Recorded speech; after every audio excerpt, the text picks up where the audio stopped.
1 liter of N/2 HCl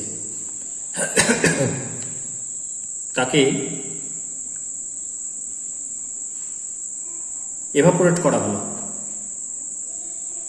দিয়ে 750 ml এ convert করা হলো। 1 লিটার সলিউশনটা 750 ml সলিউশনে কনভার্ট হলো।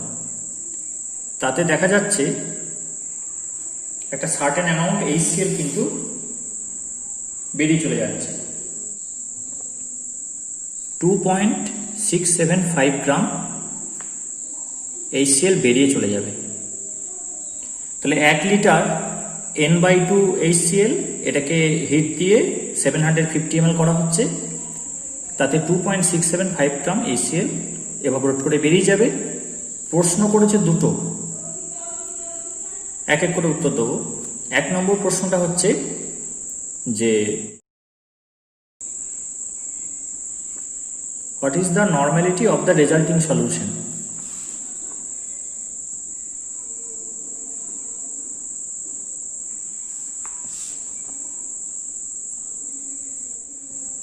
আমরা একদম ডেফিনিশন দিয়ে করার চেষ্টা করব। তাহলে 1000 ml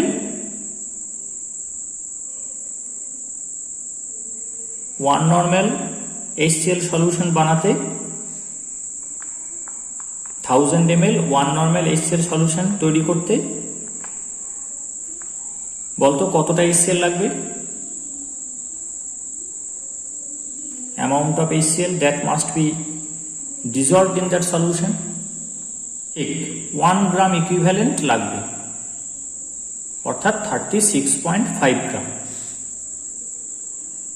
এবার কেউ যদি বলে এটা কিভাবে পেলেন, সেক্ষেত্রে দেখ HCl এর মলিকিউলার ওয়েট হচ্ছে 1 প্লাস Clটা হচ্ছে 35.5, তাহলে 36.5।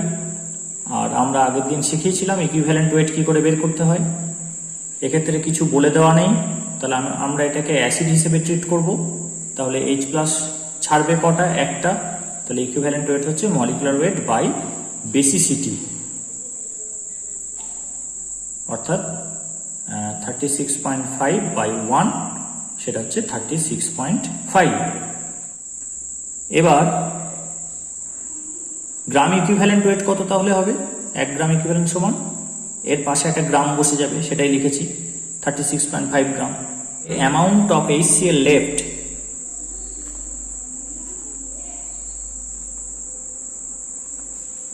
left in 750 ml solution. কেন এই কথাটা বলছি? না ফুটিয়ে ওটাকে সারসাস্য করা হয়েছে।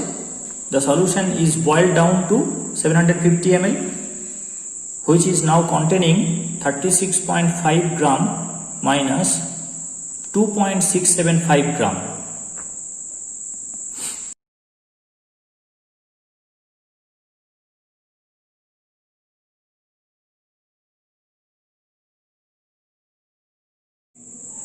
আচ্ছা, N/2 মানে আমরা 1/2 N লিখছি, এত HCl। তাহলে অ্যামাউন্ট অফ HCl কত হবে? সলিউশনটা একই রেখে স্ট্রেংথটাকে কি করলাম? অর্ধেক করলাম। তাহলে চিনি কি লাগবে? কম লাগবে না বেশি লাগবে? সলিউশন একই রেখে, শরবত একই রেখে স্বাদ অর্ধেক হয়ে যাচ্ছে, তাহলে চিনি অর্ধেক লাগবে। তাহলে 36.5/2 এতটা লাগবে, তাই তো? তাহলে এটা কত হবে? 18.25 হবে কি? এইটা থেকে বিয়োগ দিতে হবে। আমরা 36 থেকে বাদ দিচ্ছিলাম, আমি এটা 1 নর্মাল ভাবছিলাম। 18.25। এখান থেকে বিয়োগটা দিচ্ছি এবার 15.575। এত গ্রাম পড়ে আছে,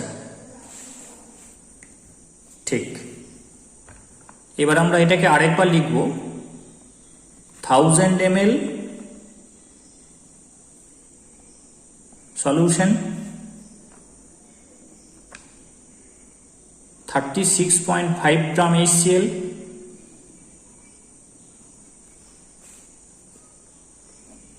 1000 ml সলিউশন 36.5 গ্রাম HCl,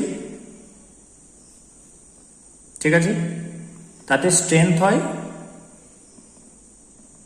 1 নর্মাল। আমি যেমন আমার রিকোয়ারমেন্ট বুঝবো সেই অনুযায়ী ডেফিনেশনটাকে সাজাবো। কোশ্চেন আমাকে চেয়েছে what is the normality of the resulting solution, সেই জন্য নর্মালিটিটাকে আমি একদম এক্সট্রিম রাইটে রেখেছি। তাহলে 1000 ml সলিউশন 36.5 গ্রাম HCl, ঠিক আছে, স্ট্রেংথ হবে 1 নর্মাল। তাহলে 1 ml দিলে কি হবে, পরিমাণটা একই থাকলো, স্ট্রেংথ বেড়ে যাবে না কমে যাবে? স্ট্রেংথ উইল ইনক্রিজ, তাই তো? ঠিক করলাম। এবার 750 ml,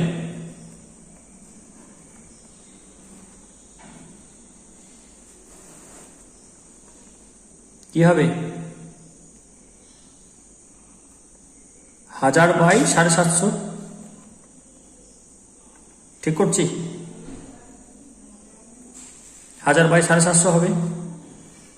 এইবার এটাকে একই রাখবো, পরিমাণটা কি হয়েছে 1 গ্রাম করব, তাহলে 1 গ্রাম HCl কি হবে 1000 বাই 750। এবার সলিউশন একই রেখেছি, সলিউশন একই রেখে আমরা কি করলাম, পরিমাণটাকে কমিয়ে দিয়েছি, তাহলে কি হবে, স্ট্রেংথ কমে যাবে 1/36.5। এগুলো আমরা প্রথম দিকে বলে একটু ভেঙে ভেঙে করছি, পরে আমরা স্মার্ট হয়ে গেলে 1-2 লাইনেই সেরে ফেলবো, এত ভাঙবো না। তাহলে 15.575 এত গ্রামে কত হবে?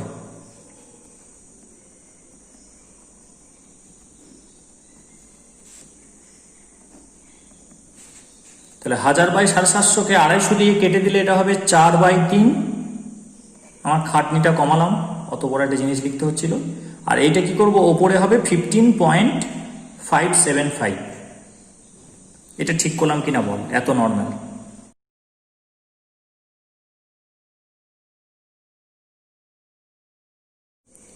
হাজার ml এর জায়গায় 750 হয়েছে, আর পরিমাণটা এটা n/2 ছিল, প্রথমে খেয়াল করিনি।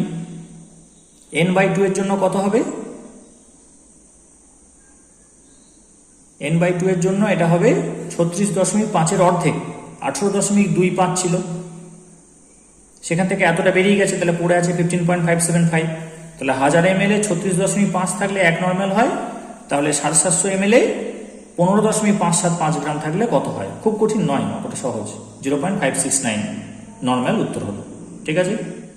এর পরের প্রশ্নটা বলেছে যে কত মিলি ইকুইভ্যালেন্ট HCl অরিজিনাল সলিউশনের 100 ml ছিল।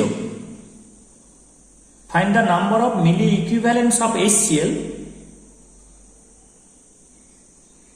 In 100 ml of the original solution. এই মিলি ইকুইভ্যালেন্ট মানে number of milliequivalents,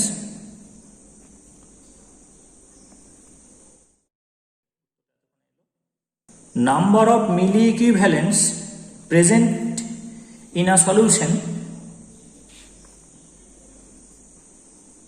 number of milli equivalents of any solute present in a solution, সেটাকে কি করতে হয়, একটা ফর্মুলা আছে, সেটা হচ্ছে যে ভলিউম ইন ml তাকে স্ট্রেংথ ইন নর্মালিটি দিয়ে গুণ করে দিলে চলে আসে। নাম্বার অফ মিলি ইকুইভ্যালেন্সটা ভলিউম ইন ml কে স্ট্রেংথ ইন নর্মালিটি দিয়ে গুণ করে দিলে চলে আসে। বলেছে 100 ml, স্ট্রেংথ কত বলেছে, স্ট্রেংথ বলে দেয়নি, কিন্তু বলেছে অরিজিনাল সলিউশন, মানে ওই ফুটিয়ে ভলিউমটা কমানোর আগের যেটা, অর্থাৎ এইটা, এই n/2 এই সলিউশনটা বলেছে, ঠিক আছে। তাহলে নর্মালিটিটা কত, আচ্ছা এইগুলো লেখা যাবে না, নর্মালিটি হচ্ছে হাফ নর্মালিটি, আর 100 হচ্ছে ভলিউম ইন ml, তাহলে এটা কত আসছে 50। তাহলে 50 মিলি ইকুইভ্যালেন্ট সলিউট আছে। যে কোনো সলিউটের ক্ষেত্রে তার যদি মিলি ইকুইভ্যালেন্স বের করতে হয় কোনো একটা পার্টিকুলার সলিউশনে যার স্ট্রেংথ হচ্ছে এস নর্মাল আর তার ভলিউম ইন এমএল হচ্ছে VML, তাহলে সেই দুটোকে গুণ করে দিলে, লিটারে থাকলে হবে না কিন্তু মোলারিটিতে থাকলে হবে না, volume in ML K strength in normality দিয়ে গুণ করে দিলে সেই সলিউশনে কতগুলো মিলি ইকুইভ্যালেন্ট আছে সেটা আমরা ডাইরেক্ট পেয়ে যাব। কিন্তু আমরা এইরকম শর্টকাট ইউজ করব না, আমরা কোষে দেখব।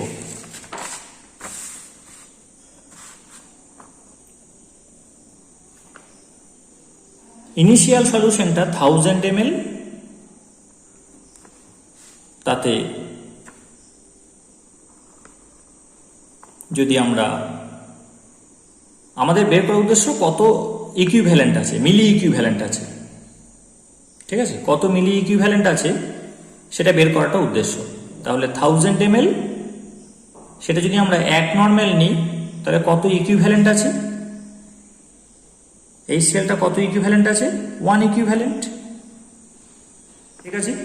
এবার অরিজিনাল সলিউশন বলেছে, অরিজিনাল সলিউশন মানে n/2 কিন্তু, তাহলে এটা 1000 সলিউশন আপাতত রাখি, এটাকে n/2 করি মানে হাফ নর্মাল করি। হাফ নর্মাল হলে কি হবে, এই সেলটা হাফ গ্রাম ইকুইভ্যালেন্ট হবে। এবার এটা 1 করব 100 করব, 1 করব 100 করব, তাহলে 1 হলে কি হবে, শরবত কমে গেছে, স্বাদ একই আছে, তাহলে চিনি কম লাগবে, তাহলে 1000 দিয়ে ভাগ 100 দিয়ে গুণ, এটা একই থাকলো, তাহলে হাফ ইন্টু 100/1000 কত আসছে, এটা হচ্ছে 0.5 আর এটা 1/10, তাহলে 0.05, এত ইকুইভ্যালেন্স। এবার 0.05 এটাকে মিলি ইকুইভ্যালেন্টে কনভার্ট করতে বলছে, ঠিক আছে। তাহলে এটা কি করে করবো, মিলি ইকুইভ্যালেন্টে কনভার্ট, 1000 দিয়ে গুণ করব, 1000 দিয়ে ভাগ করছি, হ্যাঁ, এত ইকুইভ্যালেন্স। এবার মিলিগ্রাম মানে হচ্ছে গ্রামের 1000 ভাগের 1 ভাগ, ঠিক আছে। মিলিমিটার মানে হচ্ছে যে মিটারের 1000 ভাগের 1 ভাগ, তাহলে মিলি ইকুইভ্যালেন্ট মানে হচ্ছে ইকুইভ্যালেন্টের 1000 ভাগের 1 ভাগ, তাহলে এই পুরো জিনিসটা হচ্ছে মিলি ইকুইভ্যালেন্ট, মিলি ইকুইভ্যালেন্ট। তাহলে এইটাকে গুণ করে দিতে হবে, তাহলে এটা 50 চলে আসছে, 50 মিলি ইকুইভ্যালেন্ট। তাহলে ফর্মুলাটার সাথে মিলে যাচ্ছে। তাহলে আমরা একটা শর্টকাট দেখলাম এভাবে করা যায়। এবার তোদের একটা হোম টাস্ক দিচ্ছি, এই ফর্মুলাটাকে ডিরাইভ করতে হবে। আমরা এমনি একদম ট্র্যাডিশনাল মেথডে করে দেখছি যে এটা 50 মিলি ইকুইভ্যালেন্স আসছে, আর এরকম একটা শর্টকাট ইউজ করে দেখছি যে উত্তরটা মিলছে। তাহলে নাম্বার অফ মিলি ইকুইভ্যালেন্স বের করতে গেলে যে volume in ML K strength in normality দিয়ে গুণ করলেই চলে আসবে, অর্থাৎ এই ফর্মুলাটা প্রমাণ করতে হবে তোদেরকে যে number of milli equivalence equal to volume in ml into strength in normality. এটা হোমওয়ার্ক দেওয়া রইল।